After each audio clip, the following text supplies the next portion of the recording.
దేశభక్తికి ఉపయోగపడిన జీవితంగా చెప్తా ఉన్నారు. ఓ హిందువా, ఈ దేశం కోసం ఆలోచన చేయడం ప్రారంభం చెయ్యి. ఆపరేషన్ సింధూర్ మతం అడిగి చంపిరు కదా, కల్మా వస్తుందా రాదా అని అడిగి చంపిరు కదా, నీవు హిందువా కాదా అని అడిగి చంపిరు కదా. ఓ హిందువా, కుహానా సెక్యులిజం అనేటువంటి మత్తు మందు నుంచి బయటికి రా.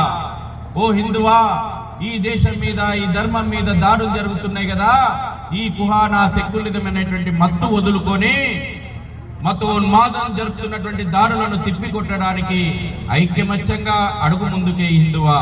అందుకోసం ఆ చిన్న పిల్లలు ప్రదర్శన చేసేది బోనాలు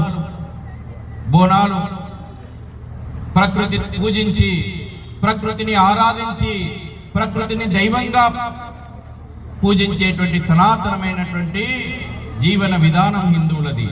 ఏ పండుగ చేసుకున్నా, ఉగాది చేసుకున్నా, దసరా చేసుకున్నా, దీపావళి చేసుకున్నా, బోనాలు చేసుకున్నా ప్రకృతితోటి ముడిపడినటువంటి జీవన విధానం మనది. కాబట్టి ప్రకృతిని పూజిస్తాం, పామును పూజిస్తాం, పుట్టను పూజిస్తాం, రాయిని పూజిస్తాం, రప్పను పూజిస్తాము, పూలన్నీ పేల్చి గౌరమ్మగా పూజిస్తాం.